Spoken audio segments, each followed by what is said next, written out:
Ration വ്യാപാരികളുടെ അനിശ്ചിതകാല സമരം ഇന്നു മുതൽ. സമരത്തെ തുടർന്ന് സംസ്ഥാനത്ത് ഇന്നു മുതൽ റേഷൻ വിതരണം സ്തംഭനത്തിലേക്ക് നീങ്ങും. കടയടപ്പ് സമരത്തോടെ റേഷൻ വിതരണം പൂർണ്ണമായി സ്തംഭിക്കും. സമരം പിൻവലിച്ചില്ലെങ്കിൽ ലൈസൻസ് റദ്ദാക്കുന്നതടക്കമുള്ള നടപടികളിലേക്ക് കടക്കേണ്ടി വരുമെന്ന് ഭക്ഷ്യമന്ത്രി ഇന്നലെ മുന്നറിയിപ്പ് നൽകിയിരുന്നു. എന്നാൽ സർക്കാരിന്റെ ഭീഷണി മറികടന്നാണ് ഇന്ന് വ്യാപാരികൾ സമരത്തിനൊരുങ്ങുന്നത്. ശമ്പള പരിഷ്കരണം അടക്കമുള്ള ആവശ്യങ്ങൾ ഉന്നയിച്ചാണ് വ്യാപാരികളുടെ അനിശ്ചിതകാല കടയെടുപ്പ് സമരം. 2 തവണ വ്യാപാരികളുമായി സർക്കാർ ചർച്ച നടത്തിയെങ്കിലും വിജയിച്ചിരുന്നില്ല. മറ്റെല്ലാ ആവശ്യങ്ങളും അംഗീകരിക്കാം, പക്ഷേ ശമ്പളം വർദ്ധിപ്പിക്കാനാവില്ലെന്നാണ് ചർച്ചകളിൽ സർക്കാർ സ്വീകരിച്ച നിലപാട്. ശമ്പളം വർദ്ധിപ്പിക്കലാണ് പ്രധാന ആവശ്യമെന്ന് വ്യക്തമാക്കിയ റേഷൻ വ്യാപാരികൾ സർക്കാർ കടുത്ത പ്രതിസന്ധിയിലാണെന്ന ധനമന്ത്രിയുടെ നീതീകരണം തള്ളിക്കളഞ്ഞു. ശമ്പള പരിഷ്കരണം നടപ്പാക്കാനാകില്ലെന്ന് തീർത്തു പറഞ്ഞ സർക്കാരിനെ ശക്തമായ സമരത്തിലൂടെ സമ്മർദ്ദത്തിലാക്കുവാനാണ് റേഷൻ വ്യാപാരികളുടെ നീക്കം.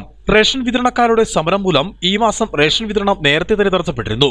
ജനുവരിയിൽ ഇതുവരെ 62.67% കാർഡുടമകൾ റേഷൻ വാങ്ങിയിട്ടുണ്ടെന്നാണ് കണക്ക്. കടയടപ്പ് സമരത്തോടെ റേഷൻ വിതരണം പൂർണ്ണമായി സ്തംഭിക്കും. സമരത്തെ മറികടക്കാനുള്ള വഴികൾ സംസ്ഥാന സർക്കാരും ആലോചിക്കുന്നുണ്ട്. News desk, Idukki vision.